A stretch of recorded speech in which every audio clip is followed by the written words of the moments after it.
सल्लल्लाहु अलैहि नबी व अलैहि सल्लल्लाहु तआला अलैहि वसल्लम। मजमुउल लताइफ में है कि बनी इसराइल में एक कसीरुल आयाल आबिद था। उसे तंगदस्ती ने घेर लिया। जब बहुत परेशान हुआ तो अपनी औरत से कहा कि जाओ किसी से कुछ मांग करके ले आओ। औरत ने एक ताजिर के यहाँ जाकर खाने का सवाल किया। ताजिर ने कहा, अगर तुम मेरी आरजू पूरी कर दो तो जो चाहो ले सकती हो। औरत बेचारी चुपचाप खाली हाथ घर लौट आई।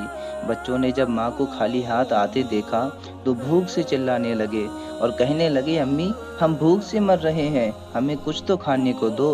औरत दोबारा उसी ताजिर के यहाँ लौट गई और खाने का सवाल किया। ताजिर ने फिर वही बात की जो पहले कह चुका था। औरत इस बात पर राजी हो गई, मगर जब ये दोनों तन्हाई में पहुंचे तो औरत खौफ से कांपने लगी। ताजिर ने पूछा, किससे डरती हो?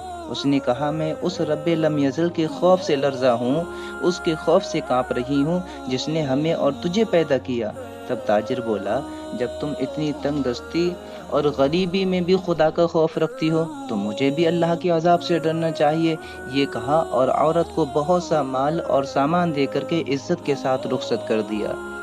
अल्लाह ताला ने पैगंबर वक्त हज़रत मूसा अलैहिस्सलाम पर वही भेजी कि फ़लाँ बिन फ़लाँ के पास जाओ और उसे मेरा सलाम कह दो और कहना कि मैंने उसके तमाम गुनाहों को माफ़ कर दिया है।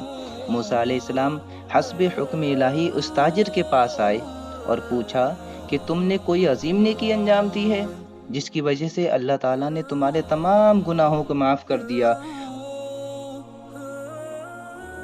और जवाब में ताजिर ने मज़कूर बाला सारा वाक़या कह सुनाया। हुज़ूर सल्लल्लाहु अलैहि वसल्लम फरमाते हैं, फरमाने इलाही है, मैं अपने किसी बंदे पर दो खौफ और दो अमन जमा नहीं करता। जो शख्स दुनिया में मेरे अजाब से डरता है मैं उसे आखिरत में बेखौफ कर दूंगा, लेकिन जो दुनिया में मेरे अजाब से बेखौफ रहता है मैं उसे आखिरत में खौफ ज़दा करूंगा।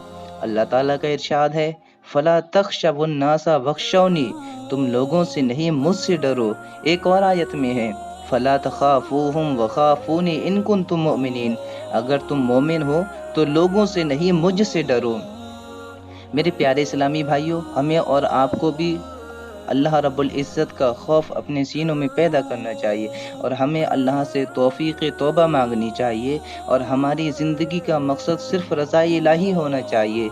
याद रखना मेरे प्यारे, अगर हमें रब की रज़ा हासिल हो गई तो हमारी दुनिया भी और आखिरत दोनों हमारी सवर जाएंगी।